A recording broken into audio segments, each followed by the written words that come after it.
Bon, alors ce premier use case, évidemment, il est extraordinaire. C'est là où en fait t'as un ROI de x10, x15 et que t'aies pu développer ça en un mois depuis le début du bootcamp. C'est complètement incroyable. Wow, merci à toi, Rodrigue. Écoute, c'était hyper intéressant, tellement intéressant que j'ai même pas pu te couper. En fait, il y a un énorme gain de productivité à obtenir chez toutes les personnes qui font un métier physique. C'est le cas d'école absolu. Le mois dernier, j'ai donné un bootcamp IA à 271 personnes. À la fin de ce bootcamp, on a proposé aux participants de nous renvoyer une vidéo dans laquelle ils nous présentaient les meilleurs use cases qu'ils ont trouvés et les meilleures utilisations qu'ils ont eues du système. Et là, on s'est fait complètement déborder. On a eu plus de 80 réponses à notre demande. Et donc, on les a toutes affichées sur cette page. Vous pourrez aller les voir plus tard. Et en commençant à regarder les vidéos qu'on nous a renvoyées, je me suis dit, waouh, c'est une mine d'or. Et il y a énormément de gens sur YouTube qui seraient curieux pour voir les cas d'usage que d'autres personnes, qui sont pas forcément dans des métiers tech comme le mien, pourraient avoir avec ce type de système IA. On a parmi la liste un plombier, beaucoup de métiers de terrain, certains médecins, bref, il y a eu vraiment des usages divers et variés. Et donc dans cette vidéo, l'IA nous a sélectionné 6 des meilleurs looms qu'on a reçus pour qu'on puisse les regarder ensemble, je les découvrirai avec vous et je pourrai les commenter sous vos yeux pour que vous soyez inspirés du système IA que vous pourriez construire en fonction de votre métier. Si vous le voulez bien, c'est parti. On commence avec la première personne qui est sur ma liste, qui s'appelle Quentin Giraud. Donc on va regarder les vidéos ensemble. Je vais m'autoriser à mettre la vidéo en x2 et à sauter certains passages en résumant ce qui a été dit, de manière à ce que ce soit plus digeste pour vous. Si vous voulez retrouver les liens Instagram et autres des personnes concernées, tous les liens seront évidemment en description pour que vous puissiez les contacter. Donc Quentin, pour passer son intro rapidement, il est plombier chauffagiste, il travaille en Suisse, il habite en France, et donc il a une comptabilité très compliquée à gérer, c'est ce qu'il nous expliquait dans le contexte. Et donc son premier process qu'il a mis en place, on va le découvrir ensemble. J'ai pu créer une commande qui s'appelle Sync Compta. Je l'envoie. Une fois que la commande est envoyée, en chaque début de mois, j'envoie, comme j'ai 3 banques, j'envoie 3 CSV. Donc les 3 CSV que je les mets ici. Donc quel mois on traite, où sont-ils relevés, je copie-colle mes CSV, j'ai déjà fait donc je vais pas le refaire forcément. Après, grâce à Cloud Code, je me suis créé un dashboard. Moi, j'ai rien développé, j'ai juste dit ce que je voulais. Donc là, j'ai mes revenus, j'ai mes dépenses, j'ai mes charges fixes, j'ai mes caprices. J'avais quelque chose que je voulais absolument voir, c'était mes abonnements. Combien je dépensais chaque mois. On peut voir que j'ai réussi à faire janvier, février et mars. Donc maintenant, toute ma comptabilité, je peux voir tout ce qui se passe. Je sais tout où est-ce que j'en suis. Bon, alors ce premier use case, évidemment, il est extraordinaire. Moi-même, je l'ai mis en place pour mes boîtes et en perso. Pareil, j'ai la même commande, Sync Compta. J'exporte effectivement les CSV et ensuite tout est réattribué. Mais en place, moi, j'ai pas forcément fait l'interface, j'ai pas été aussi loin que lui, mais ça me permet de réattribuer tout, d'aller chercher des factures et de les réassocier. Et surtout en perso, il y a un truc qui est que en finance personnelle, ce qu'on traque pas, on peut pas l'améliorer. Là, c'était vraiment le cas. Moi, j'avais vraiment pas le temps de regarder chaque mois mon relevé de compte et de catégoriser mes dépenses pour voir où va mon budget. Donc en fait, je perdais beaucoup d'argent à cause de ça parce que je tendance à être assez dépensier. Et depuis que je le fais et que je traque simplement chaque mois avec l'IA, ça me fait un sorte de rappel du moment présent. Est-ce que c'est aligné avec mes visions, avec mes objectifs financiers? Et c'est quelque chose que je n'étais pas capable de faire avant, que l'IA m'a vraiment permis de faire. Et pour l'entreprise, c'est un gain de temps énorme. Je dirais que ça me fait gagner peut-être 4 heures ou 5 heures par mois. Vous savez, le moment mensuel où on gère notre compta. Là, c'est juste géré quasiment entièrement par l'IA. J'ai, disons, 30 minutes manuellement à la fin de mon process pour les cas où l'IA, les cas d'aléatoires et de non standardisés dans le mois. Deuxième chose, j'ai créé un bot Telegram. Du coup, je vais aller sur Telegram. Ici, on peut voir que j'ai envoyé une facture, boulanger. Et directement, on va le refaire pour vous. Je vais renvoyer la même facture. On va faire copier, image, coller. Le document s'analyse. Et pendant ce temps, directement, on peut voir, ça sera la même chose dessus. Directement, il va ranger donc la date, la facture. Qu'est-ce que c'est? Un écran PC qui a été acheté en avril 2026. Et il sera mis dans mon IPCRAG, donc dans mon projet casquette, administratif perso, famille et facture boulanger. Si un jour je veux le retrouver, c'est hyper facile. Moi, ça m'a pris que 5 secondes pour le ranger. Bon, ça c'est excellent. Typiquement, c'est vraiment pour moi l'usage principal que j'ai de mon bot Telegram aussi. Le bot Telegram, concrètement, c'est juste on lui envoie des messages par le biais de Telegram. Donc, on peut lui envoyer des audios, des vidéos, des photos ou des messages. Et globalement, ce qui se passe en arrière-plan, c'est que sur notre serveur privé souverain, donc notre petit VPS, on a une instance de OpenCode ou Cloud Code au choix qui tourne et qui traite les messages. Donc, en fait, c'est comme si on était sur notre ordinateur avec la même puissance. Et c'est notre système complet qui nous répond et auquel on peut interagir par cette interface de Telegram, donc en déplacement mobile, etc. Et l'usage principal de ce bot Telegram, en l'occurrence, pour moi aussi, c'est un agent de tri. Donc en fait, je lui dépose absolument toutes mes idées, mes pensées, même des fois j'ai des discussions avec des gens sans contexte, juste je les enregistre. Et ensuite, donc lui il les transcrit et ensuite il les enregistre au bon endroit en connaissant du coup notre ontologie. Et du coup, c'est très reposant de savoir que quand on lui envoie quelque chose, on sait qu'on va toujours le retrouver au bon endroit, au bon moment et que c'est classé correctement plutôt que de simplement mettre, comme on a l'habitude de le faire, dans nos to-do, dans nos notes Apple, ou même de nous envoyer un message de nous-mêmes, comme on fait certaines fois. Là, on sait que ça va être utile et comme il est connecté à notre agenda, etc., parfois on lui envoie aussi des rendez-vous ou des demandes de rappel et il peut mettre en place ces rappels pour nous. Donc, encore une fois, c'est le principe du second cerveau. C'est-à-dire, on prend tous les détails superflus qu'on a dans notre tête et au lieu que ça crée de la charge mentale, on les décharge à un système externe pour que notre premier cerveau puisse être concentré sur les tâches qui apportent de la valeur ajoutée, la créativité et autres. Donc, merci beaucoup, Quentin. Je mettrai ton lien en description. Merci pour ces beaux usages. C'est du très concret, très pratique et je pense que ça va vraiment parler à tout le monde. C'est parti, on enchaîne sur la deuxième vidéo. Il s'agit donc de Saphir, qui est gérant d'un restaurant sur Avignon. Si vous habitez là-bas et que vous aimez les burgers, allez-y, c'est extrêmement bien noté. Donc c'est parti, voyons voir ce qu'il a à nous dire. Bonjour, je m'appelle Saphir, je tiens un restaurant qui s'appelle le Mainama à Avignon. C'est un restaurant de burgers que j'ai ouvert il y a 5 ans. Alors, pour vous expliquer, je voulais relancer pour cet été une saison de 2 mois, puis relancer mon restaurant complètement l'année prochaine. Donc j'ai intégré une formation de restauration. Et grâce aux informations que j'ai pu avoir dedans et l'existant que j'avais déjà dans le second cerveau, que j'utilise depuis des années, j'ai pu driver les travaux, la création de l'identité de marque, de l'offre et du positionnement, de la stratégie de recrutement, de marketing, les checklists, les fiches de semaine, grâce au bootcamp et à la formation de restauration. En fait, j'ai juste combiné les deux avec mon contexte personnel et je vais essayer de vous montrer ça maintenant. On va commencer par un petit welcome. Je viens juste d'installer Minimax, donc je ne sais pas ce qu'il vaut. En tout cas, je suis très intéressé par la question de la souveraineté numérique et je suis très heureux d'avoir la possibilité d'utiliser la puissance de l'IA sans vendre mes fesses. Voilà. Effectivement, ça c'est une caractéristique très importante du système qu'on propose et qu'il a mis en place, c'est que en fait on peut ouvrir n'importe quel modèle à l'intérieur de notre second cerveau. Par exemple, contrairement à Quentin là qui dans la première vidéo lui a décidé d'utiliser Claude Code à l'intérieur du système, là Saphir il a utilisé Open Code. Donc c'est une interface qui a les mêmes fonctions. Simplement on peut ouvrir n'importe quel modèle à l'intérieur de cette interface. Et du coup, lui, comme il est consciencieux de ses données personnelles, il a décidé d'ouvrir Minimax M2.7. Donc, pour vous montrer juste rapidement ce dont il s'agit, Minimax, c'est un des meilleurs modèles open source. Si on voit ici sur le benchmark global des modèles, vous voyez qu'il se trouve ici. Donc là où, par exemple, Claude est à 57 d'intelligence sur le benchmark général, Minimax est à 50. Et donc, on est sur un niveau d'intelligence qui est capable de toutes les tâches qu'il fait, largement capable d'être fait. Et on a aussi un point qui est intéressant, c'est que Claude, on est sur du 25 donc dollars au million de tokens, alors que là on est sur un 1,20 € au million de tokens, sur une intelligence qui est vraiment similaire. Donc on est vraiment sur un très bon modèle avec un input price qui est bien meilleur. Et donc lui, il fait tourner donc ce modèle qui est open source sur un provider qui s'appelle Fireworks AI. Et Fireworks AI, c'est un super provider parce qu'ils ont du ZDR, zéro data rétention. Une fois que la réponse est fournie, toutes les données sont supprimées. Donc, et c'est audité de manière externe. Donc en fait, on est à peu près sûr, en tout cas selon ce qui est dit et ce qui est audité, que c'est un des trucs les mieux qu'on puisse faire pour les données privées, parce que en fait tout est supprimé une fois que la requête est terminée. Et donc, on n'est pas dans des logiques d'enrichissement, de modèles comportementaux aux États-Unis, comme on a pu en parler dans plein de vidéos. Donc, effectivement, ça l'intéresse et il nous explique bien que, effectivement, c'est pour ça qu'il utilise Open Code et qu'il fait tourner, du coup, Minimax. Donc là, il a fait une première commande qui est /welcome. En gros, /welcome dans la formation, c'est quand on arrive pour initialiser le système, qui comprenne nos objectifs de la semaine, nos objectifs du moment. Moi, c'est un truc que je fais une fois sur deux, mais quand tu vas avoir une conversation, par exemple, de journaling ou pour faire des choses, au moins, il est dans ton contexte et il est pertinent immédiatement. Alors, comment vous montrer un cas d'usage? Le plus parlant, je pense, c'est celui des travaux. Pour les travaux, plusieurs choses que j'ai réussi à mettre en place. Donc là, on voit pas c'est derrière sa caméra, mais ce qu'il nous dit, c'est qu'il a réussi à faire une commande qui s'appelle /statut travaux ou prépare travaux, et il va nous expliquer ce que c'est. Donc une commande, concrètement, c'est une fiche process qu'il a enregistrée et qu'on peut lancer en faisant simplement / le nom de la commande, et ça lance la fiche process.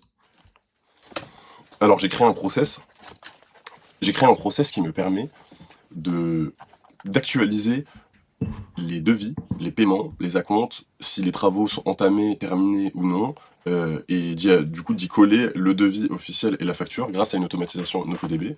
Je vous avoue que j'ai voulu l'améliorer encore et j'ai eu des soucis notamment avec les factures. Et du coup, vu que j'étais assez pressé, et j'ai énormément de choses sur le feu, j'ai préféré retirer l'automatisation un moment pour pouvoir la faire manuellement, mais globalement en fait c'est ça, je faisais un point de vie à l'oral, tac tac tac, qui a fait quoi cette semaine, qui a travaillé sur quoi, avec la réunion, je couplais la réunion et paf, il actualisait. Donc pour la personne qui s'occupe des paiements avec moi et de la comptabilité, bah, c'était super simple, tac tac, j'ai juste envoyé, j'ai les dates, le fichier qui est associé, voilà.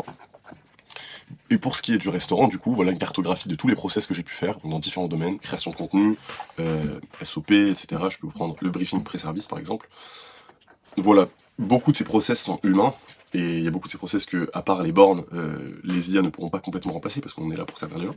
Mais elles servent de base très utile, ces process-là, ils servent de base très très utile pour pouvoir simuler. Voilà, il y a les noms de mes employés par rapport à l'organigramme que je lui ai fourni, simuler des situations de gestion d'équipe où mon objectif à terme c'est de nourrir cette IA des données de l'ouverture, donc de la caisse, de la réservation, etc.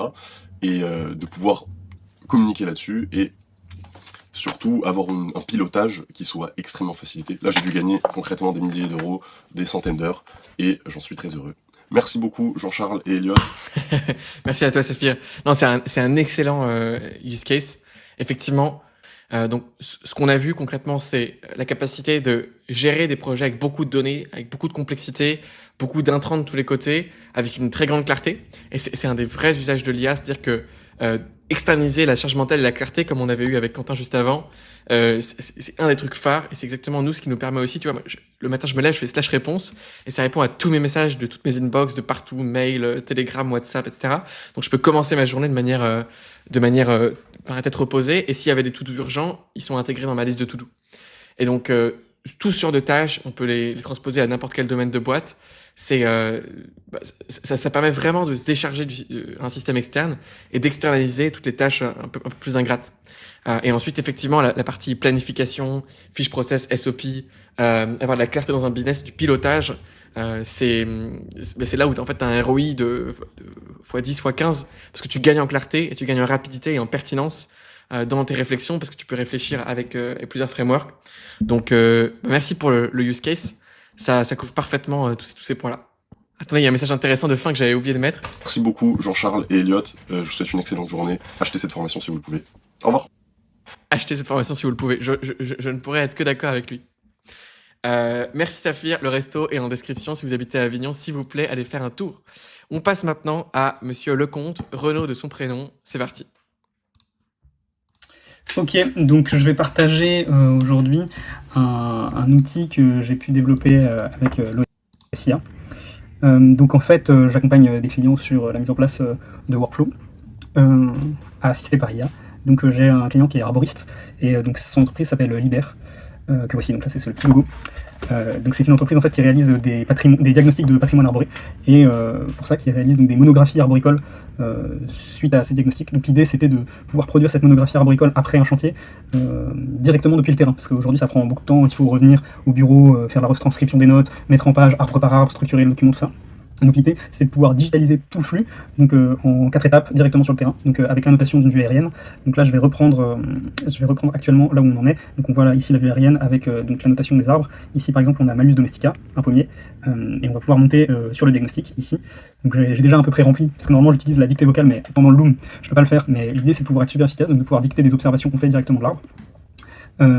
Et aussi d'utiliser donc des protocoles de diagnostic comme la méthode Archie, qui est en fait un protocole de diagnostic physiologique des arbres. Ici on a aussi la valeur VIE, donc VIE c'est aussi un protocole qui sont des protocoles qui sont intégrés à l'application, qui aujourd'hui est une application qui est hébergée qui est auto-hébergée sur mon serveur, donc très facile d'accès. Donc la vue d'ensemble du pommier qu'on diagnostique, une photo de détail, donc là par exemple sur le tronc, ici on peut voir qu'il y a voilà, sur le pied amélioré avec Claude. Et ça va lancer une rédaction complète des espèces de verbatim de l'observateur lors de son diagnostic. Et les observations qu'on a faites, avec ici le calendrier d'intervention. Donc là par exemple sur le gui, période optimale pour la suppression de gui, arbre en dormance, ou pied défolié, touffes parasites bien visibles, coupe rase des touffes au point d'insertion sur les rameaux hautes. Voilà, donc il y a une préconisation. Faire ça pour tous nos arbres. Ensuite, on peut retourner au plan, ici ajouter un nouvel arbre, le supprimer si ça ne convient pas. Et une fois qu'on a fait tout ça, la magie du projet, c'est de cliquer ici sur générer la monographie. On peut rédiger une conclusion un peu sur l'ensemble du patrimoine arboré qu'on a diagnostiqué.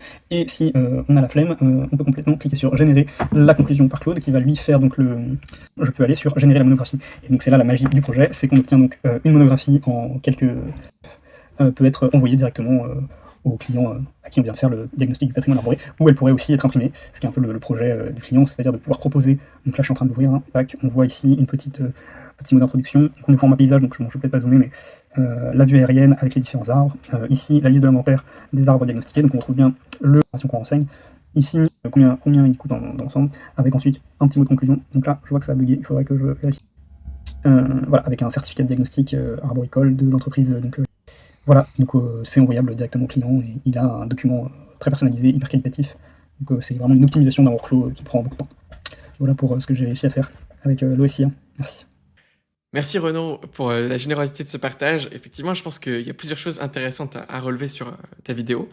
La première, c'est que on pense tout de suite en fait qu'on peut très facilement automatiser et amplifier par l'IA des professions type du conseil, des professions de services tertiaires en ligne, humains qui se font dans le cerveau sur des ordinateurs. Mais en fait, il y a un énorme gain de productivité à obtenir chez toutes les personnes qui font un métier physique. Donc par exemple là, les monographies arboricoles, mais on pourrait penser à n'importe qui, plombier par exemple, qui revient de son chantier, qui doit faire un devis pour le client, donc il prend plein de photos pendant son étude, et puis ensuite il peut envoyer un vocal, et puis hop, le devis se calcule automatiquement, il a simplement à valider, si oui ça envoie au client, ça fait une commande si le devis est appliqué et approuvé auprès des fournisseurs. Enfin, vous voyez à quel point on pourrait automatiser tout ce back-end en fait, pour que tout l'administratif, les gens sur le terrain puissent être facilités. Et je pense qu'il y a deux niveaux. Il y a un niveau qui, en fait, il va falloir aider ces gens-là à implémenter parce qu'ils ont une dette technologique assez énorme et donc faut qu'ils bénéficient de ces gains de productivité. Et donc je pense que c'est une très belle boîte à créer. Typiquement justement Renault qui accompagne des boîtes de ce type à mettre en place des systèmes IA. Donc je pense que c'est des très bons business à lancer si vous voulez vous aussi prendre une profession qui vous touche, coiffeur, plombier, électricien, enfin peu importe la profession, et les aider en fait à mettre en place ce type de système qui vont leur faire gagner un temps fou. Je pense qu'il y a un vrai marché à faire là-dessus, et si vous êtes vous-même profession physique, vous voyez qu'effectivement ça peut vous déléguer d'énormément de choses d'une manière assez simple. Deuxième chose que je voulais dire, c'était sur la partie interface. Donc là on voit qu'il veut faire un produit fini pour son client. Moi j'en ai déjà fait une vidéo dédiée, donc je ne vais pas revenir trop dessus, mais je crois pas vraiment aux interfaces. Je pense que c'est pas le plus efficace. Je pense que là on aurait été plus efficace. Parce qu'en fait là ça crée une dette technique et ça crée une rigidité.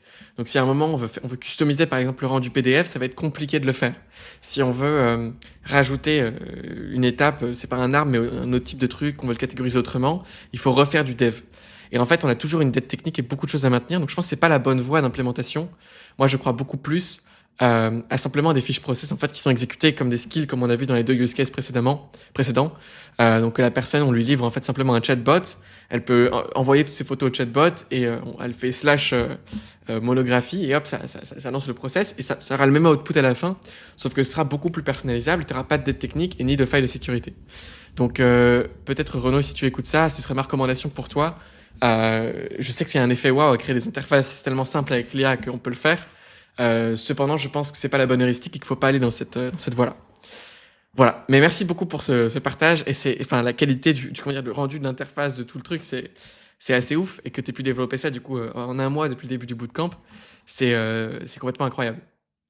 Ok, donc c'est parti, on passe à la vidéo 4, il s'agit de Rodrigue Adjoale et en regardant la vidéo, je viens de m'apercevoir qu'elle fait 24 minutes 30, donc on pourra pas tout regarder. Donc je vais exprès en fait sauter à différents moments. Son introduction, en fait, il est dans le domaine médico-social. C'est un truc qui lui touche particulièrement. Il a 3 enfants, il vit dans la Creuse et il travaille dans un service de soins infirmiers à domicile. Si vous voulez voir les 24 minutes complètes, hein, évidemment, le lien sera en description. Donc c'est parti. Il nous a même fait une petite présentation IA pour nous montrer tout ça.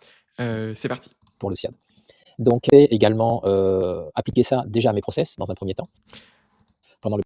Donc il commence par rappeler son contexte, 26 ans de SI médico-social, et donc il explique qu'il a fait ça d'un point de vue perso et pro. Donc au niveau de son OS personnel, il nous montre effectivement qu'il a le système IPCRA comme on le montre, et qu'il a surtout un bot Telegram qui lui permet du coup de capturer absolument toutes ces idées au fur et à mesure, et également d'avoir des /hello, /dodo, etc.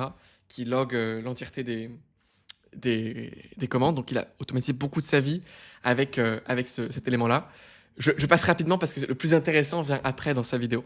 Dans notre cas, et ça me permet de passer à la partie plus concrète, dans notre cas, on manipule des données de santé, c'est-à-dire que ce soit une aide-soignante, ou que ce soit une infirmière, ou que ce soit un médecin, quand il est à domicile avec un patient, quand il discute avec le patient, évidemment, ce sont des données non seulement confidentielles personnelles, donc RGPD forcément, mais aussi des données sensibles puisqu'il s'agit de données de santé, les traitements, etc. etc. Donc, il était absolument indispensable que moi, mon infra, elle soit sécurisée données de santé, c'est-à-dire hébergement de données de santé, qui est la certification la plus haute en France. Et donc, ça a été un peu ça, moi, le casse-tête pendant le bootcamp pour essayer de trouver quelque chose qui nous mette dans les clous d'un point de vue réglementaire et qui permette à ma direction, à la direction du SIAD et à mes futurs clients, puisque j'envisage maintenant de répliquer ce qui va être déployé là au bout d'un an, de le répliquer sur les clients du secteur, que j'ai un peu de réseau là-dessus, c'est de leur fournir en fait toute l'infra. C'est un secteur, il faut savoir, Si vous voulez d'ailleurs l'infra par Rodrigue, n'hésitez pas à le contacter en description, hein. Si vous êtes profession médicale ou dans ce secteur-là, vous avez un enjeu sur la souveraineté des données, contactez-le. qui est très orienté oralité.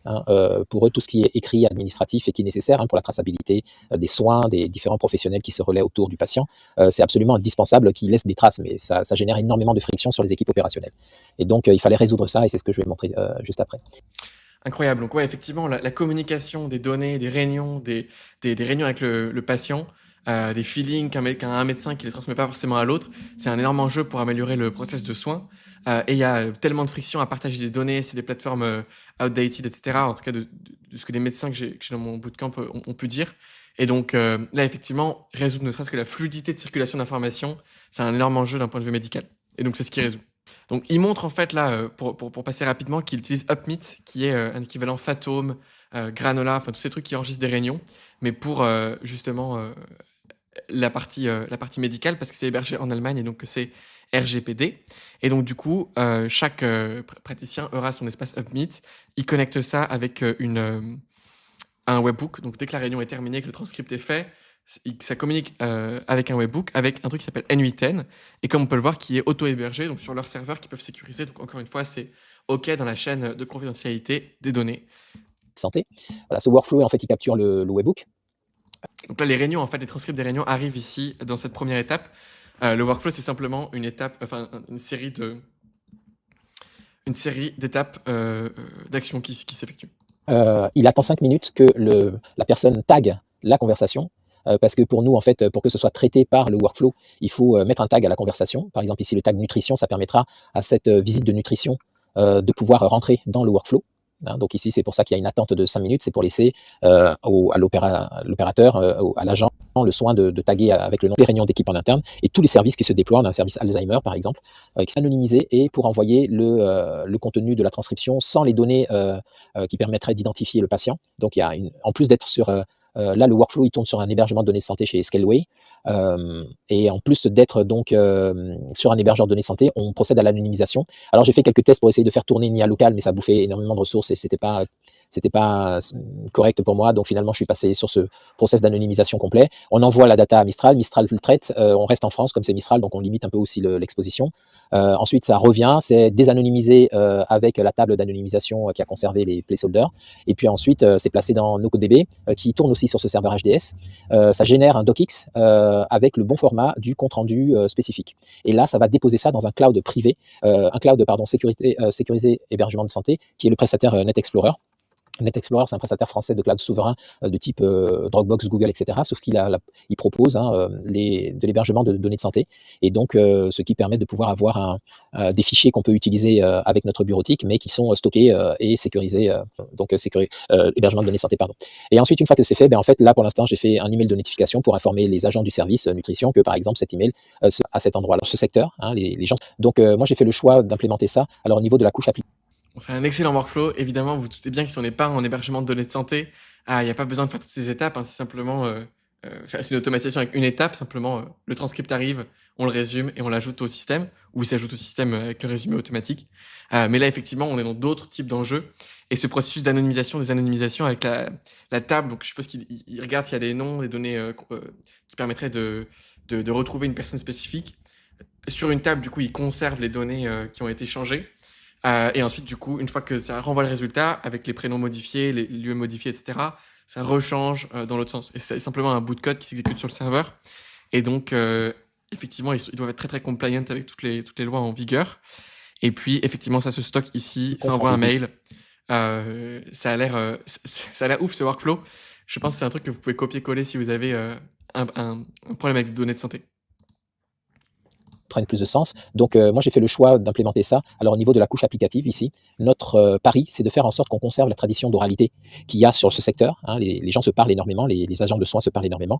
Et là où ils ont de la difficulté depuis toutes ces années, c'est avec la friction de devoir le saisir à la main. Donc je me suis dit, ok, ce qu'on va faire, c'est qu'on va mettre une couche d'oralité entre les agents et les logiciels métiers, pour que tout ce qui est friction pour eux en fait s'évanouisse. C'est 60% de la friction administrative hein, au bas mot qui saute comme ça. Donc comment ça se passe? Le parti pris, c'est de dire que toute la data orale qui est dans la tête des soignants doit devenir de la data qui est collectée systématiquement et qui vient dans ici une base de données vectorielle qu'on a appelée Memoria et qui va être accessible facilement et conserver cette data qui va prendre de la valeur au fur et à mesure que les années passent et au fur et à mesure que les soignants y vont. Alors c'est assez facile de vendre ça parce que les soignants n'ont plus la corvée de devoir rédiger des comptes rendus et ils parlent à leur bot Telegram à la voix et c'est le bot qui va aller leur proposer leur compte rendu automatiquement fait et en même temps qui va transmettre cette data dans notre base de données vectorielle ici. Donc le bot qu'ils utilisent s'appelle Auralia et qui donc permet de, quand ils sont chez l'adoption de l'outil. À côté de ça, il y a une autre solution qui est Secrétariat qui, elle, est sur tous les comptes rendus de réunion internes. Donc ça va écouter grâce à UPmeet donc, que j'ai présenté tout à l'heure et ça va aller mettre tous les comptes rendus de réunion dans notre jet de Net Explorer avec la validation des différentes personnes qui lui permettent d'accéder au coffre, le deuxième coffre organisationnel. Donc le coffre organisationnel ici, il est en jonction dans le coffre personnel de chaque personne. Pour moi, c'est très puissant ce que tu nous as montré là parce que ça permet de faire en sorte de ne pas sortir de son espace de cognition et de rester toujours dans cette réflexion centrée sur son temple intérieur, sur son intériorité, pour pouvoir à partir de là opérer. Parce que s'il fallait sortir pour aller sur un autre espace, un autre coffre avec d'autres règles, c'est un peu compliqué. Mais l'avantage, c'est que le coffre organisationnel a lui aussi évidemment sa fiche de contexte, sa note de contexte et son contexte global qui vient s'additionner au contexte personnalisé de chaque personne qui va travailler à partir de son coffre personnel. Donc pour moi, ça c'était une découverte assez intéressante de ce que tu as proposé. C'est un très très bel enrichissement par rapport à ce que j'imaginais. Donc là par exemple, on voit que le coffre ASRC qui représente le coffre de l'organisation, il est bien implémenté à l'intérieur, grâce à la jonction, il est bien implémenté à l'intérieur de mes projets. Et donc, pour chaque direction, la directrice de l'établissement, elle a aussi son coffre personnel comme le mien, comme ça, avec aussi le lien de jonction dessus. Donc, comme je disais tantôt, ici, le Symlink, il ne fonctionne pas sur Windows, j'ai essuyé quelques plâtres, là, et donc je suis passé à la jonction, c'est ce que mon IA m'a conseillé. Donc, les coffres Obsidian, on n'a pas de données de patients dedans, donc en fait, ils sont hébergés simplement en Allemagne chez Hetzner. On n'a pas été, j'ai pas jugé utile de les mettre sur un hébergement de données de santé. Et par contre, en bas, tout ce qui est le bot Telegram ici, les workflows N8N, etc., le Mistral, c'est sur Scaleway. Hein, ça s'opère sur Scaleway, donc ça, c'est hébergement de données de santé. Et puis, sur notre solution de cloud souveraine et hébergement de données de santé aussi, Net Explorer. Donc, comme ça, on a toute une stack hébergement de données de santé pour la partie qui expose des données patients. Le Office travaille directement, toute la suite bureautique Office peut être utilisé pour travailler sur notre jet directement dans Net Explorer, donc on n'expose pas la data non plus à ce niveau-là. Et ce qu'il faut voir, donc, c'est que pour nous, le cœur du réacteur, c'est de collecter cette data opérationnelle dans une base de données vectorielle, donc c'est ce que je vais monter maintenant, que j'ai commencé à implémenter ça. Et puis, je suis en train de développer un SaaS qui va permettre de développer les projets internes pour pouvoir mettre à disposition la data et la pousser directement sur les acteurs opérationnels de chaque projet de l'établissement. Donc, avant la formation, j'avais déjà implémenté ce que tu avais mis donc avec Deploy. Ensuite, je suis passé sur Cloudron. Et puis je vais tester peut-être certainement d'autres solutions donc également, mais voilà, j'ai bien aimé le fait que tu proposes tout ça et que ce soit aussi ça a été réinjecté à nouveau, même la stack deploy a été réinjectée pour qu'on ait tout ça parce que ça a été très rapide, donc maintenant il faut le temps qu'on digère et puis qu'on puisse faire nos propres systèmes avec tout ça. Voilà, donc je tenais à te remercier, encore merci pour ce bootcamp, donc merci Elliot et au plaisir. Wow, merci à toi, Rodrigue. Écoute, c'était hyper intéressant, tellement intéressant que j'ai même pas pu te couper. Donc, je vais essayer de résumer, peut-être pour celles et ceux qui auraient eu quelques doutes sur les termes techniques. Donc, très concrètement, il a un enjeu qui est de stocker donc des données qui sont hautes données de santé, enfin très très sécurisées. Donc, il passe par des workflows un petit peu détournés de manière à stocker ça, enfin déjà de jamais faire transiter par un provider américain, toujours garder ça en Europe sur des hébergements et puis des serveurs IA qui sont certifiés HDS. En particulier, il nous parle de Scaleway, qui est un très bon exemple d'un cloud qui en fait, ils sont moins performants, moins bons que le reste des autres clouds. Cependant, il nous propose des trucs justement autour de European Expectations. Donc, c'est moins bon que le marché, mais parce qu'on a des lois en Europe, ça fait que on peut pas héberger nos données aux États-Unis. Et donc, on se satisfait d'une solution qui est un peu moins bonne. Voilà, je suis un peu critique envers Scaleway, mais c'est vrai, c'est ça qui est en jeu là. Mais au moins, tu peux avoir ton IA qui tourne, donc des IA open source qui tournent sur des serveurs européens avec les bonnes certifications, les bonnes accréditations. Donc, il utilise ce cloud pour faire circuler les données IA. Il utilise du Mistral, mais il anonymise en amont. Il a parlé à un moment d'une base de données vectorielle. Si vous savez pas ce que c'est, concrètement, pour que l'IA en fait arrive à comprendre du texte, l'IA, ce qu'elle comprend, c'est pas du texte, c'est des nombres, en l'occurrence, c'est des vecteurs. Donc concrètement, quand vous lui donnez un prompt, comme ça, enfin un texte, ça le décompose en tokens. Chaque token, ça regarde dans une base de vocabulaire, donc il y a 128 000 mots de vocabulaire, par exemple, dans DeepSeek. Ça regarde mot par mot, ça donne token par token, ça donne un identifiant au token. Et ensuite, pour chaque token, ça leur donne ici un embedding. Donc c'est un ensemble de, en l'occurrence, 7000 mots, les nouveaux modèles ou plus. Donc 7000 paramètres qui donnent des informations sur ce token. Et ensuite, du coup, faut imaginer, donc là, c'est par exemple, c'est une représentation en 3 dimensions. Sauf que là, on a 7000 dimensions, donc c'est même pas représentable en 3D, hein, c'est infini. Et du coup, on peut voir qu'en fait, il y a une proximité vectorielle, donc d'emplacement dans la base de données vectorielle, qui fait que du coup, parce qu'on trie les choses sur, par exemple, le sens, l'utilité, les valeurs, la forme, enfin beaucoup de paramètres, donc 7000 paramètres comme ça, on arrive en fait à voir que par exemple, dog et puppy, ils sont assez proches, parce que c'est la même chose, c'est le chien et le chiot, donc c'est pareil, simplement, vous voyez qu'ils sont un petit peu différents sous cet axe-là, et donc cet axe-là, peut-être que ce serait un axe qui enregistre le paramètre de l'âge, tu vois. Et du coup, si on avait dog, puppy, et puis, je sais pas comment on dit, mais cadavre de chien, ce serait plus loin dans le même axe, vous voyez. Et donc c'est différentes dimensions qui encodent différents paramètres. Pareil pour cat et kitten, mouse qui est là-haut. Voilà. Et par exemple, si on avait Apple, la marque, et puis Apple, la pomme, elle serait à l'opposé. Par contre, elle serait sur la même direction à propos du champ lexical, du nombre de lettres, etc. Par contre, elle serait à l'opposé il y en a un qui encode un fruit, quoi, et l'autre qui encode une marque. Voilà. Et c'est ça qui est absolument magnifique, en fait, avec les IA. C'est les gens, ils disent, je suis artiste, je suis là. En fait, c'est hyper beau, l'IA, parce que t'encodes de manière vectorielle dans les espaces des infos. Bref. Et donc là, qu'est-ce qu'on fait avec ça? C'est que du coup, on crée une base de données vectorielle. Donc, on prend tout le texte qui arrive, plein de tokens. Ces tokens, on les encode par chunk, en l'occurrence. Donc, on fusionne 128 tokens par 128 tokens ensemble. Et on met ces chunks-là, ces packs-là, à un endroit, du coup, dans l'embedding, quoi. Ça arrive à un endroit. Et donc, quand on fait une recherche, pareil, on tokenise cette recherche, on la transforme on l'embed, en fait. Et on regarde, bah, tiens, cette requête. Donc, par exemple, chien d'un certain âge. On prend ça a du coup un embedding, donc 7000 chiffres pour décrire cette requête. Et ensuite, ça regarde dans l'espace, tiens, dans cet espace vectoriel, qu'est-ce qui est proche? Du coup, peut-être que ce truc-là, du coup, de chien d'un certain âge, ça arriverait ici. Si vous voyez, sur le même axe que puppy, dog, mais encore plus vieux. Et du coup, ça verrait qu'est-ce qui est proche? Ah bah, c'est le chien, le puppy. Et donc, ça prendrait ça nous renverrait ces informations-là. Et donc là, c'est pareil, pour ces données de santé, comme il y a beaucoup de choses à chercher, tu peux pas juste faire une recherche sémantique dans le texte, t'es obligé de rechercher sur plus de paramètres que ça. Et donc, si une personne qui fait une recherche sur compte rendu par rapport à un cancer du sein, ce serait trop long de chercher tous les textes, et t'aurais pas de pertinence, alors que là, du coup, on pourrait avoir une pertinence grâce à cet encoding vectoriel qui est beaucoup plus puissant. Voilà, donc c'est ça une base de données vectorielle concrètement. En tout cas, c'est le fonctionnement. Et lui, du coup, je sais pas, il dit qu'il le développe. Je pense qu'il fait tourner ça sur un serveur souverain, du coup. Comme ça, il n'y a pas de problème de confidentialité de données de santé. Et je pense qu'il utilise, en fait, c'est peu cher, en fait, de faire du word embedding. Sur des serveurs tout petits, ça peut tourner et on peut avoir une belle base de données vectorielle. Donc voilà, je pense, ce qu'il fait à ce niveau-là. Donc globalement, ouais, Rodrigue, merci beaucoup, excellent use case, bravo à toi. Si vous avez besoin de faire appel à lui et ses services de consulting, de toute façon, ils sont tous un certifié Prisma One, c'est-à-dire que ils ont eu la certification comme quoi ils ont largement les compétences pour faire ce que l'on transmet dans le bootcamp. Donc si vous voulez travailler avec eux, n'hésitez pas. C'est parti, on continue avec Magali, qui est aussi dans l'Académie Perspective.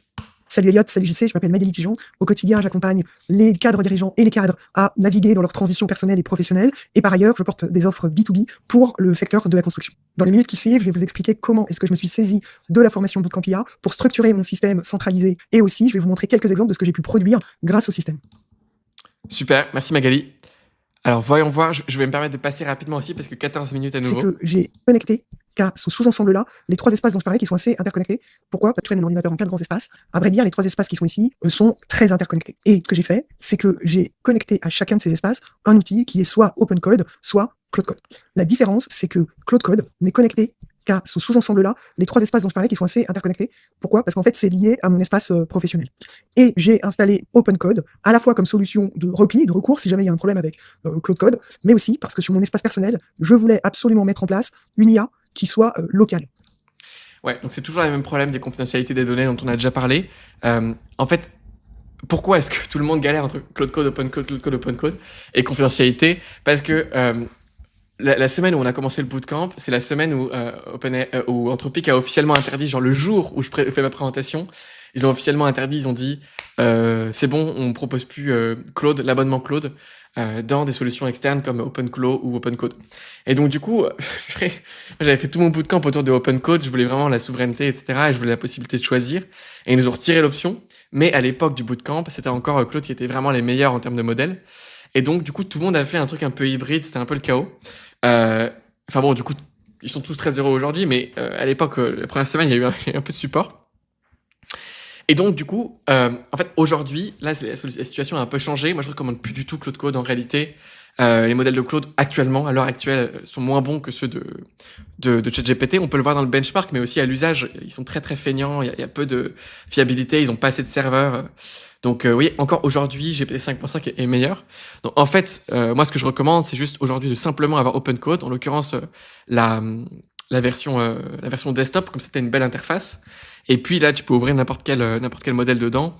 Voilà, t'as plus besoin d'avoir 2 interfaces, mais t'ouvres ChatGPT, t'ouvres Claude si t'as besoin d'ailleurs, t'ouvres d'autres modèles directement à l'intérieur de la même interface qui est OpenCode. Voilà, il y a plus besoin en fait de passer par du Claude Code. Parenthèse fermée. Magali, merci pour ta vidéo qui est extrêmement structurée. Je vous invite à la voir en entier, là je passe un peu vite. Le dossier avec les jumeaux, on voit bien que c'est exactement la même architecture IPCRA que celle qu'on retrouve dans le Vault. Et là, je t'ai mis une copie ici. Comment est-ce que j'ai fait la mise à jour permanente, la cohérence de l'ensemble du contexte, à travers le fichier contexte global qui se trouve dans le système? Ce fichier contexte global, d'abord, initialement, il a été créé grâce au document que j'ai pu produire en suivant les instructions que vous aviez données au tout début. Donc pour moi, c'est un document qui fait quasiment 30 pages. Et voilà. Et suite à ça, eh bien voilà comment est-ce que le contexte global est mis à jour. D'abord, il peut être mis à jour parce que je vais directement demander à ce qu'il soit mis à jour sur un point particulier. Ou alors, au moment de la weekly review, il y a peut-être quelque chose de très significatif qu'il va falloir intégrer dans le contexte global. Ou alors, au moment où je fais ma focus review, c'est-à-dire le moment où je passe en revue les 3 prochains mois. Ensuite, c'est hyper clair, merci beaucoup pour ce point-là. Sur l'update du contexte, parce que l'objectif du système, c'est vraiment de toujours avoir un contexte holistique, parce que sinon, on fait plus confiance au système s'il y a des moments où il sait pas exactement notre vie et il n'arrive pas à être pertinent. Et du coup, là, elle a un super diagramme qui l'explique, je devrais l'inclure dans la formation. Je lui laisse l'expliquer. Donc en continu, à chaque fois que je fais une session de travail et que je saisis /done, à la fin, ça va loguer dans la DI et ça va mettre à jour le contexte projet. Pour être sûr que ça se fasse, je me suis mis quand même une alerte à 23h pour que toutes les sessions actives vivent un /done pour quand même que le log soit dans la DI et que le contexte projet soit mis à jour. Du coup, Mazer, qui est le nom de l'IA, la mienne, va regarder s'il y a un changement majeur. Et s'il y a un changement majeur, il met à jour le contexte global. Si c'est pas le cas, bah, il n'y a pas besoin. Pour que tu vois ça un petit peu en live, donc là tu vois mon organisation de mes fichiers avec mon dossier, mon espace professionnel ici et toutes les informations. Et là tu vois le Vault avec les projets en cours, les casquettes, les ressources, les archives, et tu retrouves la même chose ici dans le projet. On voit que c'est la même arborescence que qu'on a ici, donc ce sont bien des fichiers jumeaux. Premier use case, dans mon activité d'accompagnement, j'avais 2 problèmes. D'abord, je ne voulais plus du tout gérer les échanges par mail. Je ne voulais plus avoir à checker dans ma boîte mail si j'avais reçu un retour du client, puis perdre le fil, puis non, je voulais plus de tout ça. Du coup, je voulais mettre en place comme une plateforme d'échange des informations, mais je voulais pas non plus que les clients ils se retrouvent en face de quelque chose de trop administratif, de trop rigide, puisqu'on est là pour les faire bouger dans leur structure. Donc, il y avait cette problématique-là, et l'autre problématique, c'est qu'ils sont pas forcément à l'aise avec la technologie. Et donc, tout ça fait que moi, mon idéal, c'était de leur offrir un espace numérique d'expression qui allait plutôt les aider à prolonger le travail qu'on faisait en session de travail, plutôt que juste les couper leur élan, etc. Du coup, ce que j'ai fait, c'est que j'ai rédigé un cahier des charges en m'aidant de Mazer, en ayant créé un process qui s'appelle CDC et qui est indiqué là. Et c'est un process qui est surtout pour tout ce qui est très technique, en fait. Ouais, donc CDC pour cahier des charges, créer et faire avancer un cahier des charges complet pour tout projet à construire.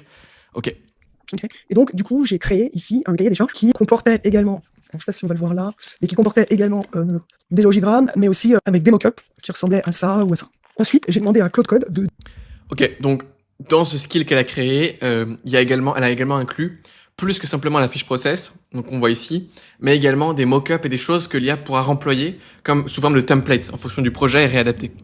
Déployer l'ensemble de l'espace. Et en fait, le dossier dans lequel on navigue depuis tout à l'heure, qui est celui-ci, ici, là, et qui est dans mon espace projet délivré, eh bien, c'est Claude qui a tout créé. Donc, il a créé tous ces dossiers-là, et ça me permet aujourd'hui d'avoir un espace numérique avec mes clients, qu'ils apprécient vraiment beaucoup, et qui ressemble trait pour trait à ce qu'on avait prévu initialement. Je te montre juste ça un petit peu. Donc, il y a l'espace client ici, qui ressemble donc à ce qu'on s'était dit, et l'espace admin, ici, qui ressemble également à ce que j'avais configuré dans le cahier des charges. Ce que je voulais juste partager, c'est que finalement, en moins de 20 jours, j'avais tout l'espace numérique d'opérationnel, j'avais pu onboarder mes premiers clients, j'avais pu ajuster 2-3 choses au fil de l'eau, sans que ça ne déteigne sur le reste de mon activité. Et aujourd'hui, c'est vraiment devenu un outil différenciant dans ma pratique. C'est vrai que c'est un énorme use case. Moi, souvent les interfaces sont mauvaises, comme je l'ai redit au début de la vidéo là. Mais en l'occurrence, pour de la gestion de clients, où la seule personne en fait qui pourrait avoir à faire des modifications, c'est nous-mêmes. Il y a vraiment une diff. Plutôt que d'utiliser un outil comme ClickUp, avoir les gens à onboarder, leur payer une licence ou quoi, ça permet de minimiser les échanges par mail, centraliser les informations. Enfin, il y a un énorme upside à avoir ça dans le delivery. Et c'est le genre de truc qui avant, en fait, était jamais rentable pour une boîte. Ou si tu le faisais, c'est que t'étais un peu débile en termes de... Enfin, tu vois, le coût d'opportunité de passer du temps à développer ce type de plateforme à l'époque était beaucoup trop élevé. Aujourd'hui, il l'est plus. Tu peux le faire, du coup, en 20 jours. Et là, pour le coup, t'as un vrai upside avec beaucoup d'externalités positives. Donc, en fait, l'heuristique change. Moi, je pense que tous les business vont énormément s'améliorer dans les années qui viennent.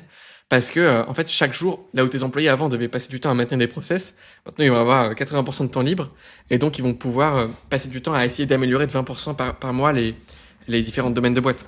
Deuxième use case, maintenant que j'avais mon espace numérique, il me fallait le faire vivre. Et en particulier, réussir 2 choses. 1, mettre en place le compte-rendu de la session. Et 2, réaliser la préparation de la session suivante. Et en réalité, ce qui se passait pour moi, c'est que c'est quelque chose qui pouvait me prendre jusqu'à 8 heures, voire 10 heures auparavant.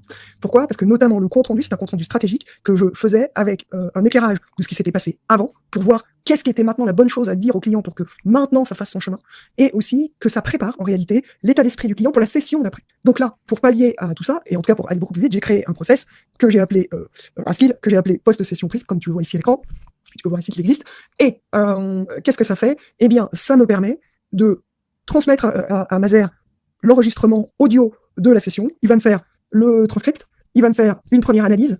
Et moi, derrière cette analyse, je vais lui faire une note vocale dont il va tenir compte, et on va peut-être avoir un dialogue parce qu'il va venir me challenger. Ensuite, une fois qu'il m'aura challengé, il va créer pour moi le compte rendu avec exactement le format que je veux qu'il utilise, et en utilisant le ton spécifique que je veux qu'on utilise pour cette offre-là avec les clients. En tout cas, dans cet espace numérique avec le client. Et à la fin, c'est fini. En tout cas, on a fait le compte rendu. Et ensuite, il y a une passe où je vais créer le skill Prism, qui est ici. Et là, je demande à Mazer de relire le compte-rendu et de me dire, par rapport aux différentes briques du compte-rendu, quelle brique nécessiterait un schéma.